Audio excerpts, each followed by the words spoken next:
사람에게는 두려움이라는 감정이 있습니다. 동물에게도 마찬가지예요. 사람이 느끼는 두려움은 동물이 느끼는 두려움과는 조금 다릅니다.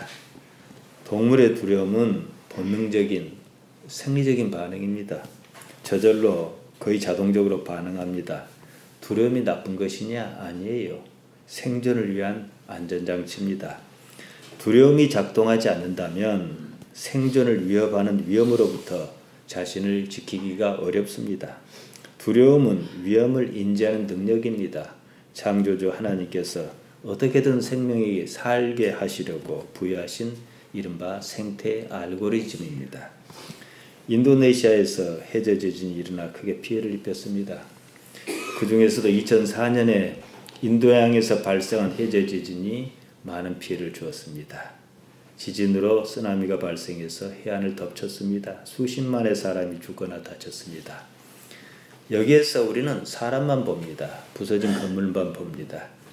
달리 봐야 할 것이 하나 있어요. 동물입니다. 동물은 그렇게 피해를 입지 않았다는 사실입니다. 야생 동물은 해저 지진으로 해일이 닥치는 것을 알았습니다. 미리 산으로 피신했습니다. 중미 아이티에서도 지진이 나서 많은 사상자가 발생했습니다. 그때도 동물의 피해는 크게 드러나지 않습니다. 그처럼 큰 자연재해에 자연동물이 죽거나 다치는 경우는 그리 많지 않습니다. 동물은 사람과 다릅니다. 그런 점은 사람보다 나아요. 왜 그럴까요? 본능에 보다 충실합니다. 자연이 주는 신호에 민감하게 반응합니다. 미리 피신할 수 있었습니다. 생리적 알고리즘이 제대로 작동했다 그 말입니다. 우리가 특정한 위험에 대하여는 반사적으로 반응하지 않습니까? 뜨거운 유전자 손을 대면 뜨거워 얼른 떼지 않습니까? 생각하고 뜨겁다 그래서 떼지는 않아요. 그것과 같아요. 그런 관점에서 본다면 우리는 생존에 필요한 그런 본능적인 안전장치, 생체 센서가 동물에 비하여 민감하게 작동하지 못하고 있다는 겁니다. 어째서 그런지 상당히 궁금합니다. 몸에서 호르몬의 균형이 깨지면 병이 납니다. 병원에 갑니다. 의사가 약을 처방해요. 약물이나 호르몬이나요, 그것입니다. 화학물질이에요. 의사가 처방한 약이 인위적으로 호르몬이 균형을 잡도록 해줍니다. 그러면 일단 병이 나아요. 그러니까 건강하다는 것은 몸의 호르몬 균형이 좋다 이런 뜻이에요. 생리주기에도 호르몬 반응 때문에 좀 신경이 날카로워지기도 하고 그럽니다. 호르몬은요, 우리 몸 내부에서 분비하는 화학물질이에요. 약물은 외부에서 주입하는 화학물질입니다. 기능이 같습니다. 인간의 감정도요, 호르몬을 분비합니다. 감정의 산실은 마음입니다. 마음을 다스리면 거기에 따라 호르몬이 알맞게 분비해요. 평온하도록 분비한다 이거지요. 마음이 안정을 찾습니다. 이것이 제 기능을 못하는 경우가 있어요. 그러면 억지로, 약물은 원래 억지란 뜻이에요. 억지로 주입해서 안정을 찾게 합니다. 정신건강의학과 의사가 하는 일이 그겁니다. 어느 편이 낫겠습니까? 마음을 잘 조절해서 호르몬을 마음으로 조절한 편이 낫겠습니까? 아니면 약물을 강제로 주입해서 호르몬을 조절한 편이 낫겠습니까? 제가 호르몬 이야기를 한 이유에 여기 있어요. 동의보감을 쓴 허주는 세 가지 치료법을 얘기했습니다. 신치, 식치, 약치라 했습니다. 가장 우선순위가 신치, 마음을 치료하는 거예요. 그 다음이 음식으로 치료하는 식치고 마지막으로 약으로 치료하는 약치다 그랬습니다. 음식으로 치료하지 못할 병은 약이 소용이 없고 마음으로 다스리지 못할 병은 음식이 소용이 없다 그랬습니다. 음식은 열량이나 영양 외에 음식도 호르몬 작용을 합니다. 마늘은 어디에 좋고 시금치는 어디에 좋고 그래서 하는 말이에요. 마음은 그보다 더 중요합니다. 약물은요, 가장 나중에 쓰는 방법이에요. 이 정도 이해하셨으면 마태복음 5장 8절 보겠습니다. 마음이 청결한 자는 복이 있나니 저희가 하나님을 볼 것이며, 이 말을 해석하고 말고 할 것 없이 엄청나게 평안한 상태를 느끼지 않습니까? 마음에 아무것도 없이 오직 하나님만 있으면 마음이 호르몬 균형이 아주 좋다 이 뜻이에요. 청결한 사람, 마음이 청결한 사람이 하나님을 볼 것이다 그러셨습니다. 마음이 깨끗하여야, 청결하여야 하나님을 뵙는 복이 있다. 그 말입니다. 청결하다, 카다로스입니다. 깨끗하다, 순결하다, 맑다 이런 뜻이에요. 본다는 말 오본타입니다. 원형은 옵타논마이, 보이다, 나타나다 그런 거예요. 경험하다, 깨닫다는 뜻도 물론 있습니다. 복은 마카리오스입니다. 근본적으로 하나님을 깨닫는 데서 비롯한다는 거. 복이 뭐예요? 마음이 번잡하지 않은 거예요. 하나님께서 이 안에 계시기 때문에 심리적으로, 육체적으로 안정을 찾는 거예요. 가정이 화목하면 모든 일이 잘 풀린다 안 그럽니까? 근데 가정이 화목하면요, 신체도 건강해져요. 흔히 말하는 스트레스가 적으니까 호르몬 균형이 맞는 거예요. 그러니까 우리는 근본적인 원인, 마음보다 더 앞선 원인, 하나님을 우리가 어떻게 생각할 것이냐, 이것은 과학적인 얘기입니다. 하나님과 원활한 관계에서만이 우리가 복을 논할 수가 있어요. 마음 까르디아입니다. 감정과 생각의 좌소. 생각이 어떠하여야 하는지, 그에 따라 감정을 어떻게 다스려야 하는지 그 말입니다. 마음이 불편하면 병이 생겨요. 마음이 호르몬 교란을 일으킵니다. 그걸 감당할 수준을 넘어서면, 보통은 이제 돌아오긴 하지만 감당할 만한 수준을 넘었으면 이제 위장장애가 생기기도 하고 자꾸만 내분비계가 좀 혼란스러워집니다. 그가 복이 있을 리 없습니다. 마음이 청결하도록, 그러니까 관리 잘해야 해요. 사람의 마음이 청결하지 못한 상태에 있습니다. 마음에 욕심이 가득 찼습니다. 하나님께서 들어서실 자리가 없어요. 하나님을 깨닫지 못합니다. 자기 딴에는 잘 살아보겠다 합니다. 실상은 불행한 삶을 삽니다. 누가 세상 못 살자고 하는 사람이 있습니까? 생각처럼 그랬으면 다 잘 살아야죠. 죄악스러운 늪의 구조에 빠졌습니다. 이런 틀을 하마르티아다 그럽니다. 성경에서 말하는 죄. 마음에 욕심이 가득 찼습니다. 하나님을 알아차릴 수 없습니다. 그래서 복이 없어요. 삶이 불행합니다. 사람이요, 죽고 사는 문제만큼 중요한 것 없어요. 그것보다 더 중요한 거 있으면 한번 말씀해 보세요. 없어요. 그럼 맨날 죽어야 해요. 그래야 내 앞에 있는 일이 별것 아니라는 사실을 인정하게 돼요. 어째서 우리는 자연이 주는 신호를 알아차리는 감각이 둔해졌을까요? 마음이 청결하지 않습니다. 그럼 동물은 마음이 청결하냐? 동물은 그것도 저것도 없거든요. 욕심 문제입니다. 욕심이 지나치면 집착으로 변합니다. 불교로 말하면 집재입니다. 불교는 모든 고통의 원인을 애집에 두고 있어요. 사랑하여 집착하는 것. 이때는 아무것도 보이지 않아요. 눈을 뜨고 있어도 보지 못하고, 귀가 열려 있어도 듣지 못합니다. 보아야 할 것을 보지 못하고, 들어야 할 것을 듣지 못합니다. 눈에 이상이 있는 것도 아니고 귀에 이상이 있는 것도 아니에요. 마음 문제입니다. 바로 이것은 우리가 추구하는 온전한 삶이 아닙니다. 욕심은 현실적인 요구가 아니에요. 단지 마음의 작용입니다. 간단히 말씀드리면 예배 마치고 우리가 다 죽을 것이라는 걸 알아요. 지금 무슨 욕심이 있겠습니까? 이 욕심은 지금 문제가 아니에요. 내일 챙겨두자 하는 거예요. 마음 안에 욕심만 있는 게 아니에요. 욕심 때문에 생기는 부작용이 있어요. 반작용입니다. 두려움입니다. 두려움이 함께 있는 이유는 지난 삶을 그렇게 살아서 그래요. 두려움은 미래에 대한 것입니다. 미래를 예측하고 그것이 현재 두려움으로 나타납니다. 예측하는 능력이 없으면 두려움도 없어요. 동물에게는 이런 두려움은 없어요. 내일이 없으니까요. 예측의 산실은 과거입니다. 지금까지 생존의 경험이 불안 요인으로 작동합니다. 경험은요, 좋은 경험보다는 나쁜 경험이 훨씬 더 오래 남습니다. 깊이 새겨져 있어요. 이유가 있어요. 생존하게 하려는, 생존을 지키려는 욕구 때문입니다. 여러분이 만일 생존을 포기한다면 염려나 불안은 의미가 없습니다. 죽으면 그만이에요. 모두가 몸의 일 아닙니까? 예수님께서 그 문제를 마태복음 6장 34절에서 말씀하셨습니다. 그러므로 내일 일을 위하여 염려하지 말라. 내일 일은 내일 염려할 것이요 한날 괴로움은 그날의 족하니라. 제가 수도 없이 인용하는 선구입니다. 내일 일은 내일 염려할 것이요 내일 가서 염려하라 이 말 아닙니다. 원문은 이렇습니다. 아우리온 내일이 메림네스의 염려다 헤아우테스 그것 자체.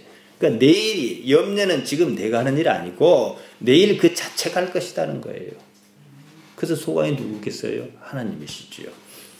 따라서 마태복음 6장 34절을 그대로 번역하면 이렇습니다. 그러므로 내일 일을 염려하지 말라. 내일이 그 자신을 염려할 것이다. 각 날은 스스로 문제를 감당하기 충분하다. 각각의 날에는 각각이 맡을 역할이 있다는 거예요. 미리서 땡겨서 염려를 가불하지 말라는 거예요. 내일 아닙니다. 그러면 우리는 지금 무엇을 해야 할까요? 마땅히 이런 의문을 가지셔야 합니다. 지금 말이에요. 바로 앞에 나옵니다. 지금 우리가 할 일은 뭡니까? 마태복음 6장 33절에 나오듯이 먼저 하나님의 나라와 하나님의 정의를 구하는 것입니다. 내일 일을 염려한 것이 아니라 이 말이에요. 바로 이 점이 예수님께서 우리에게 주신 복음의 방향입니다. 이것이 맞지 않으면요. 신앙생활 헛것이에요. 세상을 올바로 사는 방법을 제시하셨습니다. 바로 이것이 하마르티아를 없이 하는 유일한 방법입니다. 과거의 기억은 주로 나쁜 것이 대부분입니다. 생존과 관련하기 때문에 더욱 그렇습니다. 좋은 기억은요. 그때 좋았지. 그 정도로 끝납니다. 나쁜 기억, 두려움은 생존 문제가 달려 있어서 뚜렷합니다. 그 때문에 내리에는 나쁜 기억이 새겨 있습니다. 예측은 미래에 대한 것입니다. 미래는요. 아직 없어요. 가봐야 알아요. 그러니까 미래는 지금 현재에서 볼 때는 가상의 현실이에요. 예측은 과거를 기반으로 작동합니다. 그 때문에 염려를 불러일으켜요. 우리 시대에는 참 험하게 살았습니다. 집사님들 그러시지 않았습니까? 지금은 살만하지요. 나라에서 월급도 조금씩 주고 일도 안 해도 월급 주고 근데 험하게 산 시절에 자식들 키우다 보면은 오만 일 다 겪습니다. 법원이나 경찰서, 세무서, 은행 같은 데서 무슨 문서가 날라오면은 내용을 보기도 전에 가슴이 덜컹합니다. 무슨 문제가 있나 그럽니다. 과거 경험에 기반을 둔 예측이 반사적으로 그렇게 작동하는 거예요.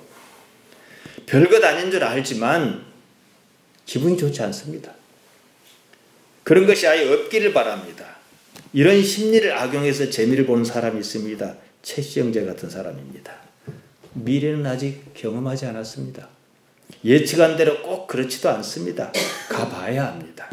지금으로서 미래는 있지도 않은 상상의 세계입니다. 미리서 판단하고 그것 때문에 염려로 근심과 염려로 지금 삶을 제대로 살지 못한다는 데 문제가 있어요. 여러분이 마음을 들여다보세요. 지금 있지 않아요. 옛날 아니면 나중에가 있어요. 그러면은 몸만 살아있고 죽은 거예요. 의식이 여기 없으니까요. 몸의 자리에 없으니까요. 그런 삶의 상황이 나쁜 것은요. 그것으로 인하여 현실을 잘못 판단하게 한다는 데 있습니다.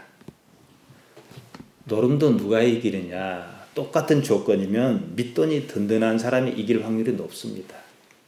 두둑한 밑돈은 판단에 여유를 줍니다. 잘못 판단할 경우가 그만큼 줄어들어요. 판단의 오류가 적습니다. 삶에 잔뜩 쪼들리면요. 마음도 여유가 없어요. 올바르게 판단할 능력이 그만큼 줄어듭니다. 그러니까 선택을 잘못할 경우가 많아요. 실제로 염려가 삶을 망치는 경우가 많습니다. 그것은 또 다른 예측과 예단을 낳고 그것이 불행으로 이어지는 악순환에 빠집니다. 두려움은 그런 악순환에 빠질까 해서 생기는 거예요. 어떤 사람이 살면서 좋은 경험만 하였다 그럽시다. 실패를 경험하지 않았습니다. 그에게는 두려움이 없어요. 저는 실패가 많아요. 어딜 가도 한 번에 붙는 경우가 별로 없어요. 운전면허 빼놓고. 그러니까 두려워요. 제가 신학교 다닐 때 같이 친하게 지내던 교수가 있었는데 제가 시험에 한번 떨어지니까 안절부절하는 거예요. 자기는 한 번도 떨어진 적이 없거든요. 경북고등학교 나와서 서울대 나와서 장지대 신대원 한 번도 떨어진 적이 없으니까 자기는 솔직히 얘기하더라고요. 어떻게 위로를 해야 좋을지 모르겠다고. 그래서 그랬죠. 저는 자주 떨어지니까 기분은 안 좋지만 위로할 것도 없다 그랬어요. 그러니까 실패를 경험하면 어떻게 해요? 실패로 끝나면 참 좋은데 또 실패할까 무서워요. 두렵습니다. 그러나 그런 실패를 경험하지 않은 사람은 좋은 일만 겪은 사람은 두려움이 무엇인지조차 몰라요. 경험해보지 않았기 때문에요. 어떤 연유에서인지 사람의 삶은 그렇지 않습니다. 삶에서 두려움을 가져다주는 어떤 요소가 생겼습니다. 에덴 동산으로 치자면 선악을 알게 하는 실과 사건의 의미가 그것입니다. 불안을 머리에 인 그런 삶이 그런 경험을 줍니다. 또 그런 경험이 삶을 더욱 불안하게 합니다. 사람은 그 원인을 잘 모릅니다. 문제는 알려 하지도 않아요. 그러면서 자기 경험을 과대 포장해서 마음에 담습니다. 이것이 싹을 틔우는데 어떻게 싹을 틔우냐? 좋은 쪽이 아니고 두려움의 싹을 틔운다는 거예요.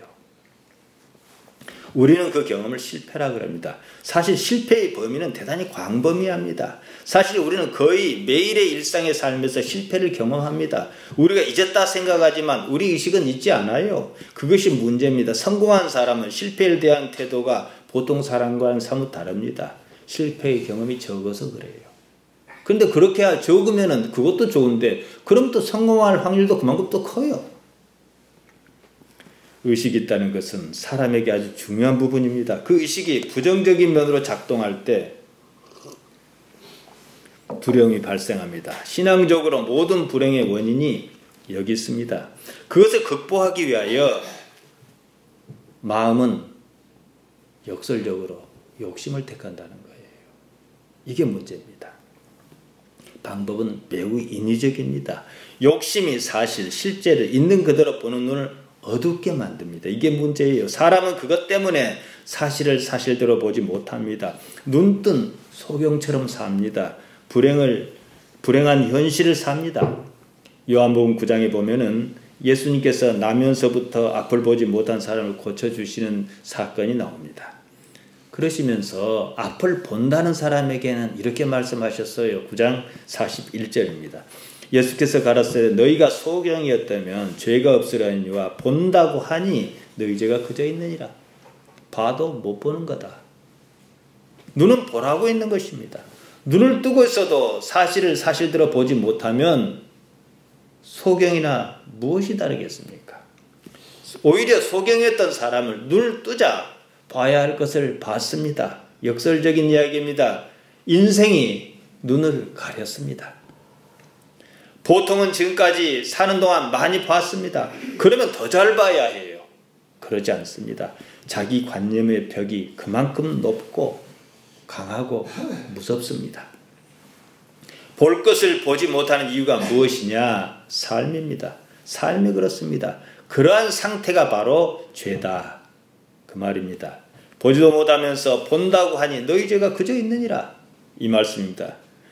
이런 것이 보통 사람의 삶입니다. 눈앞에 놓인 사실을 보지 못합니다. 그들은요, 예수님을 눈앞에 두고서, 구세주를 눈앞에 두고서 알아보지 못했습니다. 이제 눈뜬 사람은 알아봤어요. 알아보지 못하니 어떻겠습니까? 아예 십자가에 못 박아 죽여버렸습니다. 수천 년을 기다려 왔으면서 그랬습니다. 지금도 크게 다르지 않아요. 교회 나오면서 하나님을 바라지 않습니다. 여러분, 하나님께서 얼마나 여러분에게 절실한 분입니까? 그럽니까? 물어야 돼요, 스스로에게. 나는 하나님 없이는 못 산다. 이런 뭐가 있어야 하는 거예요. 하나님 없어도 돈만 있으면 산다. 이겁니까? 우리가 하나님을 바라고 교회 나오지 누구를 바라고 나오냐? 그럽니다. 과연 그런가? 자신도 잘 몰라요. 눈을 뜨고도 예수님을 알아보지 못했던 사람과 크게 다르지 않습니다. 하나님을 어떻게 생각하느냐? 이 문제입니다. 최근에요, 11조 논쟁이 많습니다. 과거부터 뭐 그런 말이 없지는 않았는데 요즘 더욱 그래요. 교회 강단 문제입니다. 오늘 설교가 어차피 한 번에 끝날 분량은 아닙니다. 한 번은 짚고 넘어가야겠다 싶어서 자세히 말씀 제가 드리겠습니다. 저는 지금까지 목회하면서 우리 교회에서 11조든 무슨 헌금이든 말씀드린 적이 없어요. 기도만 잘해줘요. 복은 자기가 받을 거니까. 여러분, 우리 교회는 어차피 작은 교회이고 여러분이 워낙 잘하기 때문에 한사코 얘기할 이유가 없는 교회예요. 예수님의 말씀에 11조가 없다 그럽니다. 11조가 아니라 연보라고 합니다. 십자가 사건 이후 11조란 말은 없고 연보란 말이 나오는 것은 사실입니다. 연보란 그냥 헌금이에요. 자기 마음에 쓰는 대로 남을 돕거나 바치는 거 사전에 이렇게 나와 있습니다. 불교로 치면 보신이, 시준이, 공양이니 그런 겁니다. 11절 들다 아포데카토입니다. 마태복음 23장 23절과 누가복음 11장 42절, 누가복음 18장 12절에 나옵니다. 그런데 누가복음 18장 12절은 다른 내용과 함께 쓰였으니까 뭐 거론할 필요가 없습니다. 마태복음 23장 23절이나 누가복음 11장 42절은 똑같은 내용인데요. 보면요. 화 있을진저 외식하는 서기관과 바리새인이여 너희가 박하와 회양과 근처의 11조를 드리되 율법에 중한 바 의와 인과 신은 버렸도다. 그러나 이것도 하고 저것도 버리지 말아야 할지니라. 11조를 옹호하는 사람들이 대표적으로 들고 나오는 문구예요. 그런데 의미가 좀 약합니다. 하지만 분명한 것은 너희가 박하와 회양과 근처의 11조를 드리되 한 걸로 봐서는 전통을 예수님께서 무시했다고 볼 수는 없습니다. 11조를 하라고 꼭 집어 말씀하신 건 아니에요. 그렇다고 하지 말라고 하시지도 않았어요. 이것도 하고 저것도 하라 그러셨어요. 히브리서에도 11조가 나옵니다. 히브리서에서 나오는 11조는요. 신약 성경의 11조가 아니에요. 구약의 11조 얘기를 하고 있는 거예요. 히브리서 7장 5절에 보면 10분의 1을 취하다. 11조란 말이 안 나오고 10분의 1을 취하다 나오는데 원문은 똑같아요. 아포데카토입니다. 레위의 아들 가운데 제사장의 직분을 받은 자가 율법을 조차 아브라함의 허리에 난 자라도 자기 형제인 백성에게서 10분의 1을 취하라는 명령을 가졌으나 10분의 1 나오죠. 히브리서 7장 6절과 8절 9절에 나옵니다. 여기는 아포가 빠지고 그냥 데카토라 나옵니다. 이 아포는요 전치사예요. 같은 말이죠. 그러니까 레위 족보에 들지 아니한 멜기세덱은 아브라함에게서 10분의 1을 취하고 그 약속 얻은 자를 위하여 복을 빌었나니 이렇게 나옵니다. 히브리서 7장 8절과 9절에 보면요. 또 여기 죽을 자가 10분의 1을 받거나 저기는 산다고 증거를 얻은 자가 받았느니라. 또한 10분의 1을 받는 레위도 아브라함으로 말미암아 10분의 1을 바쳤다 할 수 있나니 이렇게 나옵니다. 많지는 않아요. 근데 왜 이런 문제가 생기느냐. 요즘 목사같이 하는 목사가 많아서 그래요. 그가 하는 말이기에 반감이 더합니다.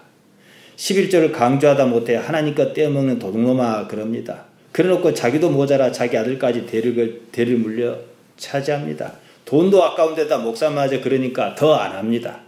사실은 하고 싶었지 않은 마음도 좀 있어요. 좋은 핑계거리가 생겼습니다. 마음에서 합의를 받습니다. 좋은 사람이 그런 말 하면 좋게 여깁니다. 왜냐 없는 말도 아니고 근거도 뭐 약하든 세든 있는 거니까요. 사실 따지고 보면요. 11조 문제가 아니라 결국은 목사가 어떤 사람이냐 목사 책임이기도 합니다. 복음서에서 예수님과 직접 관련해서 연보라는 말이 한정적으로 나옵니다. 예수님께서 부자와 과부가 연복에 헌금 넣는 것을 보시고 제자에게 이렇게 말씀하십니다. 누가복음 21장 3절 4절에 나옵니다. 가라사대 내가 참으로 너에게 말하노니 이 가난한 과부가 모든 사람보다 많이 넣었도다. 저들은 그 풍족한 중에서 헌금을 넣었거니와 이 과부는 그 구차한 중에서 자기의 있는 바 생활비 전부를 넣었느니라. 이렇게 말씀하셨어요. 여기에 헌금의 정신이 있습니다. 정신이 중요해요. 뒤집어 보면 11조를 하지 말라는 말씀은 어디에도 없습니다. 누군가를 좋아하면 주고 싶어요. 하나님을 사랑하면 11조니 연본이 따지지 않습니다. 기왕이면 구약 성경에서 아브라함이 그랬던 것처럼 박하와 근처와 회양에 11조를 드리는 것처럼 11조 정신을 살리는 것이 마땅합니다. 돈은 아깝고 내기는 싫으니까 하는 소리예요. 그럴 바에야 하나님의 것을 도적질한다고 맹비난을 해서라도 11조를 하게 하는 편이 좀 더 유치하지만 나을는지도 모르겠습니다. 누군가가 제게 11조를 어떻게 생각하느냐 물었어요. 저는 하라 말아 하지 않았습니다. 대신 당신이 하나님을 어떻게 생각하느냐 이렇게 물었습니다. 교회 규모가 있고 그러면 헌금을 좀 목적에 맞게 썼으면 좋겠다 했습니다. 11조니 감사니 무슨 특별 헌금이니 항목만 많았지 걷고 나면 모두 한 통에 섞습니다. 그러면 곤란해요. 그러지 말고 11조만큼은 따로 구분해서 목회자나 교회 유급직원 월급 주고 구약에서처럼 꼭 그럴 필요는 없지만 매 3년마다 한 번씩은 고아나 과부나 객을 돕는 데 쓰면 좋겠다 그랬습니다. 그리고 교회에 이렇게 썼다라고 얘기하는 거예요. 11조 문제가 아니에요. 거듭 말씀드리지만 하나님을 어떻게 생각하느냐 이 문제입니다. 진정으로 하나님을 생각하면요. 그 정도는 해야 하고 할 수 있습니다. 생각해 보세요. 하나님 사랑하지 않는 사람이 헌금합니까? 절에 다니는 사람이 헌금합니까? 한 달에도 얼마나 합니까? 생색내기 아니면 남 눈치 봐서입니다. 그러면 그것은 헌금이 아니라 회비입니다. 바울은 고린도서 9장 7절에서 하나님께서는 즐겨내는 자를 사랑하신다 그랬습니다. 여러분 교회가 11조 냈는 게 아니라 세상에도 11조 했어요. 부가가치세입니다. 10% 냅니다. 누군가 세금을 냈기 때문에 그 돈으로 바다를 가로지는 다리를 놓습니다. 누군가는 그 다리를 돈 안 내고 건너 다닙니다. 저 다리 때문에 저는 한 달에 16만 원 정도 이익을 보는 셈이에요. 물론 더 자주 나가니까 경비가 더 듭니다만은. 그전엔 배상 냈잖아요. 자동차 타면 돈 내야 하고 그랬잖아요. 누군가는 헌금해야 교회를 유지할 수 있습니다. 제가 그래서 그랬지요. 그러면 목사는 굶어 죽으라고. 그럼 목사도 직업을 따로 가져야겠네. 그래서 알아서 선택하라 그랬어요. 하나님을 섬긴다면서 인쇄가면 그 삶이 그 삶이에요. 한 세상 다 살고 나면 내가 하나님을 어떻게 여겼는가 결국 그것만 남습니다. 누가 뭐라 해도 돈 문제는요. 신앙의 다림질일 수밖에 없어요. 하나님을 사랑하는 사람은 그 정도는 합니다. 하나님을 사랑하는 꼭 그만큼 잘할 수밖에 없어요. 말하지 않아도 스스로 하고 싶습니다. 헌금은 그런 거예요. 뛰어넘어야죠. 11조는 더욱 그렇습니다. 도 있는 그곳에 마음이 있습니다. 예수님께서도 같은 말씀 하셨습니다. 마태복음 6장 21절이에요. 내 보물 있는 그곳에는 내 마음도 있느니라. 제가 늘 하는 말이 있어요. 할만하거든 하란 말이에요. 믿음은 할만한 것을 하는 데서 싹 트고 자랍니다. 하늘에서 툭 떨어지지 않습니다. 11조도 무엇이든 신앙인 자신이 하나님을 어떻게 생각하느냐 문제입니다. 유대인은 하나님을 바라지 않았습니다. 아니 유대인이 왜 하나님 안 바래? 이렇게 여겼겠지만 안 바랬어요. 그러니 예수님 죽이죠. 몰라봤던 것 자체가 하나님을 제대로 섬기지 않았다는 뜻이에요. 그들에게는 단지 신앙 행위만 있습니다. 왜냐? 그것이 이익이니까요. 자신이 속한 사회에서는 자신을 지키는 최선의 방법이에요. 하나님이 아니라 신앙 행위가 중요해요. 그 사회가 그러거든요. 절에 가면요. 보살복 입고 불공 잘 드리고 시주 잘하고 공양 잘 올리면 그럴싸합니다. 김장당 그럴 때 와서 열심히 봉사하면은 믿음 좋아 보여요. 부처님에 대한 마음이야 남의 알 리 없어요. 교회도 크게 다르지 않습니다. 그래서 예수님께서도 마태복음 6장 6절에서 골방 기도를 말씀하셨습니다. 신앙은 남 봐라 하는 것 아니다는 거예요. 오로지 생존 본능에만 지배받는 사람의 삶이 좋을 리 없습니다. 사람이라는 짐승입니다. 한 마리 태아가 끊이지 않습니다. 생존에서 가장 우선은요. 본능이에요. 누가 뭐라 해도 본능이에요. 이거 무시하면 곤란해요. 그 다음에 감성이에요. 감성을 자극해야 옷도 잘 팔리고 커피도 잘 팔려요. 교회도 그럽니다. 맨 나중에 이성이에요.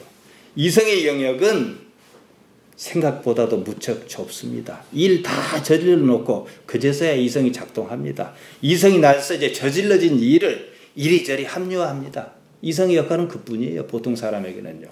그래서 어쨌고 저래서 어쨌고 그럽니다. 이성이 그 일합니다.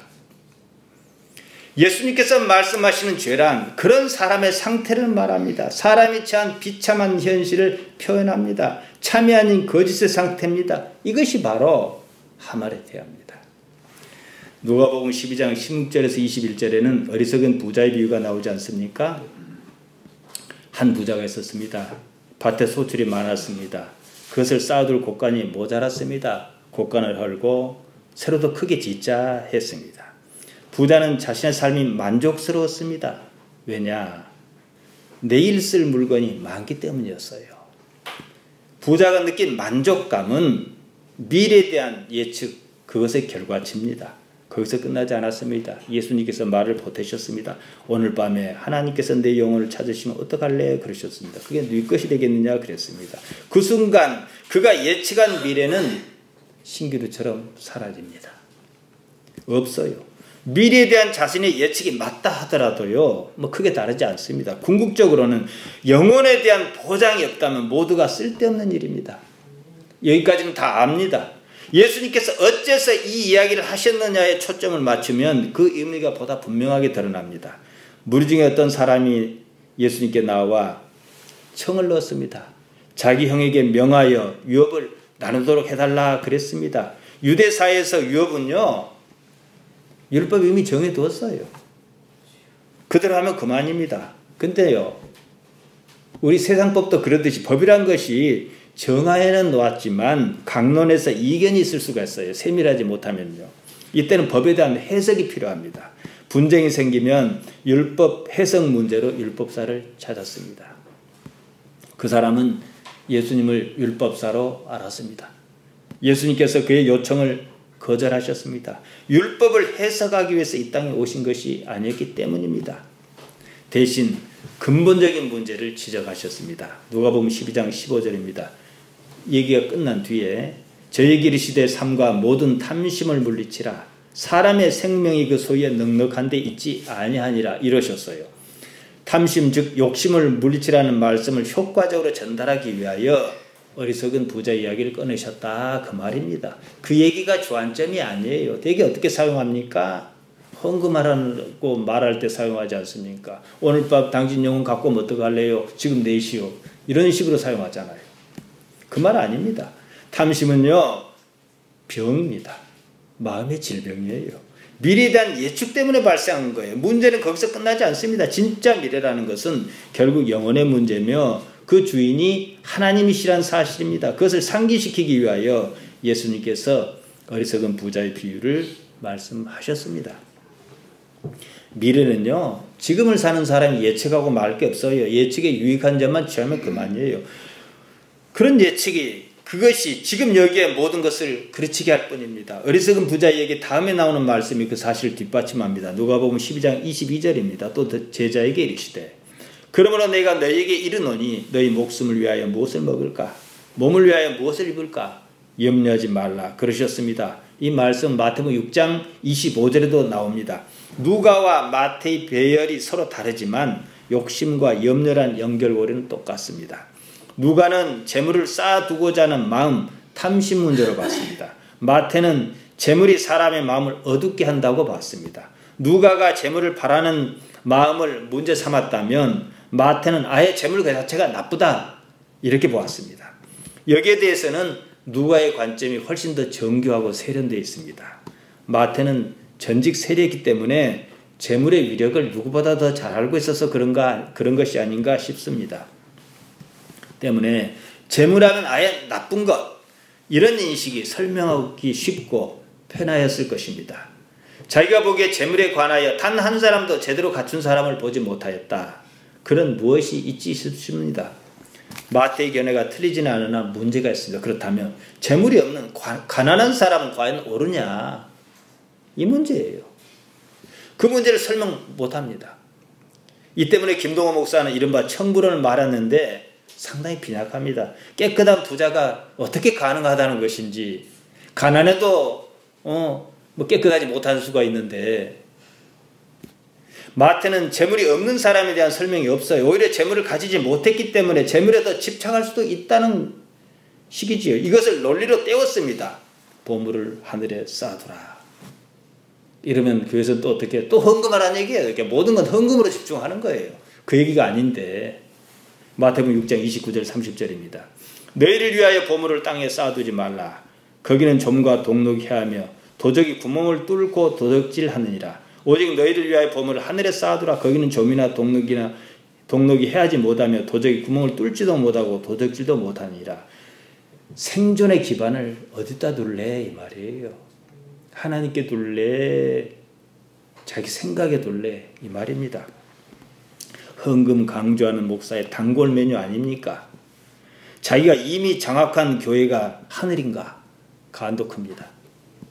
우리가 그 말을 이해 못하는 건 아니에요. 하지만 대단히 관념적이라는 거예요. 마태와 누가 두 사람의 진술을 종합해보면 어떤 연유에서든지 예수님께서 재물 문제를 분명히 언급하셨다는 사실뿐입니다. 성경은요, 기록물입니다. 정확히는 저작물이 누가 썼다 이거예요. 누가 썼어요? 마태가 쓰고 마가가 쓰고 누가가 쓰고 요한이 썼지요. 바울도 쓰고요. 우리가 가진 성경에 그러니까 마태가 썼고 누가가 썼지 예수님께 쓰시지 않았어요. 그리고 예수님 말씀 없는 거예요. 정확히는요. 다만 마태나 누가가 예수님께서 그렇게 말씀하셨다고 진술하는 거예요. 그걸 추정해서 이 사람도 비슷한 얘기하고 이 사람도 비슷한 얘기하기 때문에 맞다. 우리가 이렇게 합리적 예측이 추정이 가능하지요. 아무튼요. 그렇지만 여기에는 아까 누가와 마태의 진술을 제가 비교했습니다. 저작자의 관점이 개입해 있게 마련이에요. 이 문제가 상당히 골아픕니다. 그래서 번역 성경 제가 많이 비난하지만은 원문을 번역한 게 좋은데 재탕, 삼탕 여러 나라 거쳐온 번역이 안 맞는 수가 많아요. 무엇보다도 마태나 누가가 처음부터 기록해야겠다고 의도하지 않았다는 점이에요. 예수님께서 마태나 누가에게 이것은 중요하니 받아 쓰라 그러셨다든지 잘 기록해 두어라 그런 적이 없습니다. 십자가와 부활승천 사건 있고 난 후 가만 생각하니까 매우 중요하다는 거예요. 이건 잊어먹기 전에 얼른 쓰자. 우리만 알고 있을 수 없다. 이래서 쓴 거예요. 자기 판단이지요. 때문에 기록자는 자기 기억을 살려내야만 했습니다. 중요하다 싶은 기억을 중심으로 당시 상황을 재구성할 수밖에 없습니다. 그래서 요한에게는 탄생기사가 없어요. 태초로 끌고 갑니다. 그게 더 중요하니까요. 어중간하게 탄생기사 넣었다가는 예수님은 마리아 이후의 세대인 것처럼 사람들이 착각할 수 있다. 이렇게 자기 생각이 들어갔을 수 있다. 이 말이죠. 이러한 것이 역사적 사실을 약화시키는 게 아니에요. 오히려 강화시킵니다. 각자의 진술이 오히려 완벽하게 일치한다면 서로 짜고 치는 화투판이잖아요. 반면 그것이 우리에게 남기는 숙제도 있습니다. 저작자의 의도를 관통하여 예수님의 말씀을 추출해내는 수고와 능력이 필요하다는 것입니다. 이런 무엇이 없이 무조건 예수님 말씀이라면 자기가 잘못 이해해놓고 그걸 믿습니다 하고 있다는 거예요. 그것이 아닌데도 말이에요. 대표적인 게 천국관 아닙니까? 불교에서 말하는 극락이나 교회에서 말하는 천국이나 천당이나 무엇이 다릅니까? 지옥은 더 똑같습니다. 성경이 과연 그것을 말하고 있느냐는 거예요. 이런 무엇 없이 무조건 예수님 말씀이라고 합니다. 그러면 듣기는 편하겠지만 결국은 신빙성이 약해서 자기도 안 믿습니다. 말해놓고. 이것이 교회에 만연해 있어요. 말은 하지만 아무도 안 믿어요. 강담도 천국 안 믿고 회중도 안 믿어요. 그냥 절차상 그런 말 할 뿐이에요. 생각해 보세요. 자기가 말한 그 천국, 자기가 말한 그 좋은 천국, 이 세상은 아무런 의미가 없다 그러고 왜 자기는 챙깁니까? 아파트 하나 있으면 되지. 생각해 보세요. 안 믿었던 얘기예요. 서로가 안 믿어요. 그러니까 교회가 전도하면 뭡니까? 회원 모집이에요. 예수님의 도를 전하는 게 아니에요. 누가 어떻게 하면 전도를 잘하겠느냐 청년이 묻기를 네가 도를 아냐 그랬어요. 모른대요. 근데 어떻게 전도하냐 이거예요. 도 로고스예요. 말씀을 깨달아야 하는 거예요. 사실 쉬운데 너무 어렵게 꼬아놨어요. 때문에 성경 기록은 기록 자체보다도 기록에 담긴 의미가 더 중요합니다. 성경 전체가 무엇을 말하느냐 이 한 덩어리를 가지고서 봐야 해요. 예수님의 복음의 핵심이 뭐라 했습니까? 하나님 나라. 때려 죽여도 하나님 나라. 복음을 하나님 나라 가까웠다고 시작했고 요한복음 19장 30절에서 다 이뤘다 하셨잖아요. 이래 놓고 보는 거예요. 그럼 하나님 나라가 뭐냐? 이렇게 가야죠. 성경을 관통하는 그것이 지향하는 바 일관성을 파악해야 합니다. 이야기 흐름을 볼 때 누가의 진술이 사실 타당성이 좀 높습니다. 내용면에서 마태복음은 누가복음에 의해서 연설문 같은 그런 특성이 있습니다. 논리적이며 자기 주장이 강합니다. 누가복음은 사람의 삶 구석구석을 들여다보는 듯합니다. 아마 누가가 의사였기 때문에 인간 이해의 관점이 좀 더 크지 않았나 싶습니다. 염려나 불안이나 두려움이나 근거가 다 같습니다. 미래에 대한 예측에서 비롯합니다. 그러니까 미래에 대한 예측이 염려를 주는데 무엇을 가지고 미래를 예측합니까? 과거를 가지고 예측한다는 거예요. 과거의 나쁜 경험이 그렇게 예측하는 거예요. 자, 간단히 봅시다. 어떤 사람이 남에게 뭘 잘 줘요. 줘도 좋은 것만 주는 습성이 있어요. 좋은 습성이에요. 그런데 자기 삶이 어렵지 않아요. 그러면 계속 그렇게 할 거예요. 근데 어떤 사람이 줘봤는데 자기만 주고 남은 안 줘요. 경제적 손실이 왔어요. 이런 경험을 한 사람은 어떻게 해요? 안 할 거예요. 근데 지금이 하루 지나면 어제로 바뀌고 이틀 지나면 그제로 바뀌고 과거로 자리 잡아요. 지금 어떻게 할 것이냐 이게 더 중요하다 이거예요. 지나간 일은 좋든 그든 바꿀 수 없어요. 미래는 내 능력 바퀴예요. 지금 어떻게 살 거냐는 거예요. 사람에게 두려움이 있습니다. 두려움의 근원은 미래입니다. 종교는 그 때문에 생겼습니다. 미래가 두렵지 않았다면 뱃사람이 심청이를 공양 및 300석에 사서 인당수에 던지는 일은 없었을 것입니다. 그것이 신앙이에요. 우상숭배의 근원도 같습니다. 비슷해요. 어떤 형태든 미래를 두려워하는 것은 잘못에 빠질 위험을 떠안고 있는 거예요. 교회도 이런 방식으로 성장시키는 데가 있어요. 종말 집단입니다. 막 금방 뭐 어떻게 세상이 막 뒤집어질 것처럼 얘기를 해요. 불안 심리를 자극합니다. 그것도 성경적이지 않아요. 왜 성경적이지 않은 줄 아십니까? 여러분은 죽고 사는 것을 초월하셨기 때문이에요. 그러잖아요. 우리 신앙은 그런 것 아닙니다. 두려워하지 않는 거예요. 두려워하지 않을 근거를 찾아야 합니다. 미래는 알 수 없습니다. 반면에 미래는 두 가지 형태로 우리 앞에 놓여 있습니다. 두려움 아니면 설렘입니다. 사람이 자기 삶에 대해서 설렘이 없으면 그것도 좀 문제가 있어요. 저는 죽는 날에 다가와서 죽어봤으면 좋겠어요. 정말로 그 세상을 기대감이 간다고요.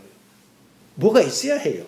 대부분의 사람은 알 수 없다는 사실 때문에 지금 삶에서 두려움에 시달립니다. 두려움이 설렘으로 바뀌어야 합니다. 미래는 설레야 해요. 사역 후반에 이르렀을 때입니다. 이제 지금부터 본문 들어가는 거예요. 다음 시간까지 하니까. 예수님께서 자꾸만 이상한 말씀하시는 거예요. 떠난다. 누가 봐도 죽는다는 말이거든요. 제자가 불안했습니다. 그래서 위로하듯 말씀하십니다. 요한복음 14장 1절입니다. 너희는 마음에 근심하지 말라. 하나님을 믿으니 또 나를 믿으라. 이렇게 말씀하시니까 근심 안 할 수 있는 것이 아니에요. 더 불안합니다. 어렵게 살던 시절이 있었습니다. 간혹 가정을 지킬 수 없는 경우도 있었습니다. 살다 집을 나가는 경우가 있었습니다. 제가 시장통에 살아서 간혹 그런 얘기 저런 얘기 많이 들었습니다. 당장 우리 일은 아니었지만 그렇다고 남의 일이라고 할 수도 없는 거예요. 사람 사는 게 다 그러니까요. 엄마가 아이에게 어디 가서 돈 많이 벌어오겠다고 합니다.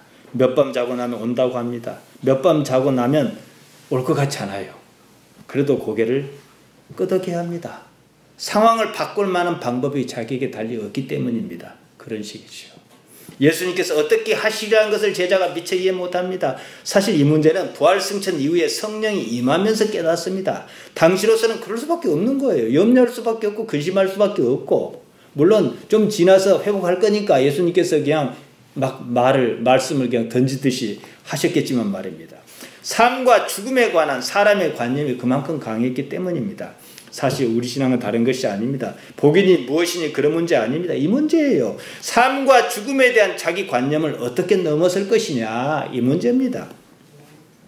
예수님께서는 계속 제자를 달래십니다. 당신의 거취를 알아듣게 설명할 수 없습니다. 제자가 알아들을 능력이 없습니다. 떠난다는 사실만 또렷이 남습니다. 돈 벌어 온다. 몇 번만 자고 온다. 그런 식으로 말할 수밖에 없습니다. 나중에 가서야 그 말의 의미를 알 것입니다. 그래도 제자는 불안이 가시지 않습니다.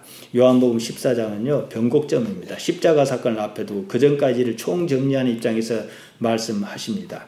그러나 제자는 불안했습니다. 죽음의 미래를 예측했습니다. 다음 주에 정리해서 말씀드리겠습니다. 여러분, 우리는 예수님을 믿습니다. 예수님을 믿는다는 말의 실제 의미에 합당해야 합니다. 그러면 마음의 근심과 두려움이 가시기를 예수님 이름으로 축복합니다. 아멘.